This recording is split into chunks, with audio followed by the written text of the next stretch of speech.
Hey, it's me again, and I heard that you may or may not be interested in another couch review.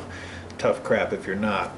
I wanted to show you, this is the third gun that I picked up, and I'll tell you what I was looking for. At the time I had a small 9mm, which was my first gun. And by the way, it was a Taurus PT-111, and you see stuff all over the internet about that gun, and honestly it was a great first gun to have. It was a great gun to learn on. It was a cheap gun to start with. You know, really I can't say much bad about it at all. I was just ready for something else, but that was a great first gun to have. It wasn't a real great range shooter per se, although I did get pretty proficient at it. That's why I'm glad I started shooting with that. But I wanted a true 9mm that was a true range gun, I guess is what I'm saying. Something that was really fun to use at the range and could be utilitarian for self-defense or whatever. So I started renting a lot of 9mm. So one day I went through, I think, 7 of them. And that's a great thing, by the way, if you are interested in any particular caliber, or which more than likely you're going to start with a 9. If you're interested in guns, just find a range and you can call around, you can go around, and some have better deals than others. Some ranges require that if you're going to rent, you pay a rental fee and you have to buy your ammo directly from them. And it's understandable. It's their gun. They want you, for instance, to use brass through it. That's one consistent thing I found at every range, is if you rent a gun, they want you to run brass through it. Having said that, some ranges will allow you to bring your own brass in, and as long as they approve it, you can rent one of their guns and shoot your own brass. Definitely the cheaper way to go. I understand it both ways, though. The range has to make money. Ammo is how they're going to make their money most of the time. Margins on guns, especially right now, isn't real great. So, but anyway, I shot through several guns. Did I have it narrowed down? I did. I had it narrowed down to Smith & Wesson M&P 2.0 compact.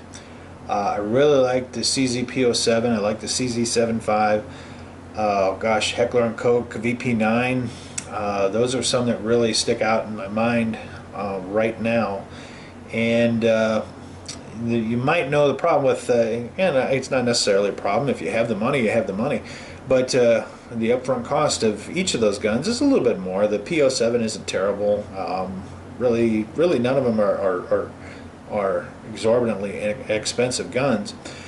But I still shopped around a bit, and somebody at a sporting goods store mentioned a Canik.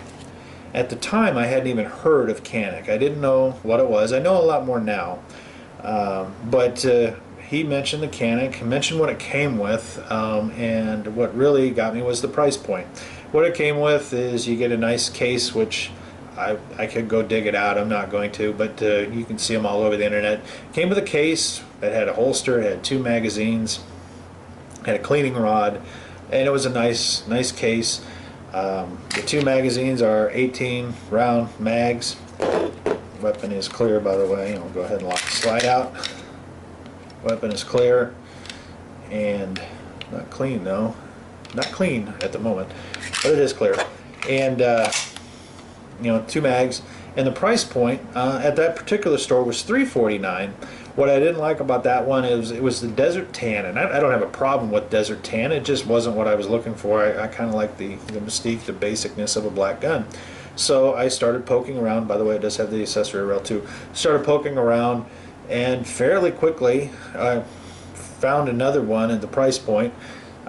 That same day, I believe, I found one, a black one, and the price point was actually a little bit more. It was $399, but I hadn't even seen a review on it. So I started to read the reviews, and it sounded like a good idea. Found a range within a day or two that had, this is a TP9SA. They had a TP9, I believe, SF to rent. I don't know, maybe. I'll show you one thing that sets them apart here. And I shot it, and I said, okay, that's it. That's the one. So, what have I learned since then? Well, first of all, I'll go ahead and say that this is a terrific shooting gun. For the money, it's an exceptional gun. The trigger on it, let's see, it is empty, as I said. I'll go ahead and do one dry fire. The trigger on it is very, very smooth.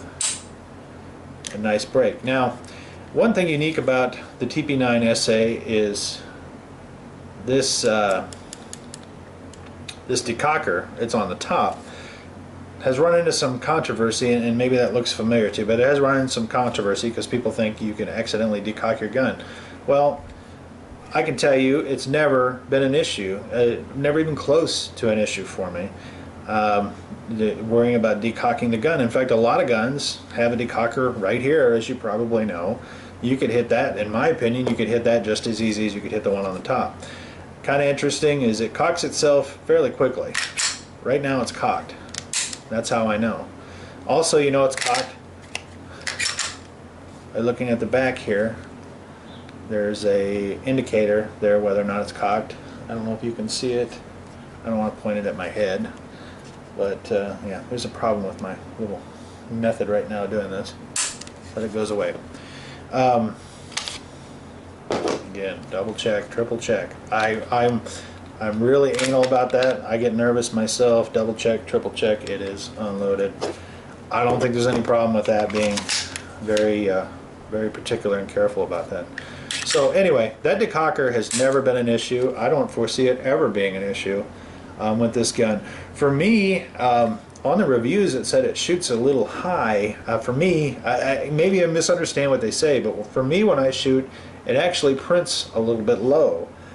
But it is very easy to zero in, if you will. I just kind of got to get in the zone and I can get it up there.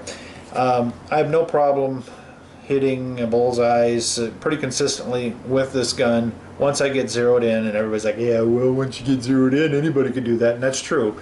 I do a lot of drills for, acquisition drills and things like that, and and so I do it both ways, and I think you should when you're shooting. Do acquisition, do zeroing in. Another thing I do is with all my guns, when I'm warming up with them, I get used to the trigger brake. And this one has a terrific brake, and the reset is also terrific on this gun. Takedown is extremely easy. It's a Glock-like takedown. You've got your levers right there. You just got to decock it, pull the levers down, and there's no need to fire at all. Takes apart internally, looks very similar to pretty much anything else out there. Now that brings me to another point that I found out after the fact, but it's kind of cool, just kind of interesting, is that this gun, for better or for worse, is pretty much a clone of a Walther P99. It's a redone clone, and the more I look into it, that's not uncommon in the gun industry at all to have clones of other weapons, and or some that are so much alike. And this is very much like a Walther P99, which is also a pretty good gun. I have since shot. I have not shot a Walther P99. I can't find them. They're discontinued. The closest thing to it right now, I guess, would be a PPQ, if I'm not mistaken, and it would be very, very similar to the TP9 series, or vice versa, however you want to look at it. The TP9 series, again, this is the SA. There's also the SF. They have a SFX, which is by far the most expensive of the group. That one I've seen well over $500, and really, when you consider it's a competition gun, that's not bad at all. That's a fine weapon for the price. So now you can get into a political argument with any gun that you buy. Turkey right now is not the best friend of NATO. It's not the best friend of the United States right now. All being said, you can find that with most gun manufacturers, unless you stick with the U.S. manufacturers, Smith & Wesson, Springfield, things like that. If you want a fine weapon for a good price, I can highly endorse this gun. It's been a lot of fun. I don't see any reason to move it on now. As I said, pretty much a Walther clone. Oh, I did want to note, Walther recently has come out with a gun called the Creed. I don't know how, excuse me. I don't know how recently actually it's come out, but I've been seeing a lot of stuff on it. I found a range that had one to rent, and ergonomically the Creed felt very, very much like this, with one big difference. The bore axis was higher because the Creed has a hammer fire mechanism, but it felt very, very much like a Canik or probably the PPQ. And that's also a budget gun too that's worth looking into. You probably don't get as much with that one in your initial package, but from what I understand, the initial price point is very, very similar to what you get, what you would pay for a Canik. So this is a good, fun range gun. I have not concealed carried it as of yet. Really, it's a full-size gun. I don't know that I ever will. It's a decent nightstand bed. I have another nightstand bed now. I have a Glock. I'll talk about that at some other point. But you know, overall, it's just a nice, fun gun. It's a good gun to get somebody used to shooting. My son loves this gun as well. My older son thinks this is the coolest gun I have, other than the 1911, and that's fine. That's cool. You know, it gives us a chance to bond and have some fun. So, I should say that the grips too are interchangeable on this too. That's something else that comes within the initial package. So, good value. I paid $3.99 for it. See them at $3.49, $3.29. I've seen them online for $2.99. Of course, if you buy online, you got the transfer fee and all that stuff. So, pros and cons to each. Anyway, Canik TP9SA. You'll see some range footage of all this stuff at some point if I don't include it in this video. Take care for now.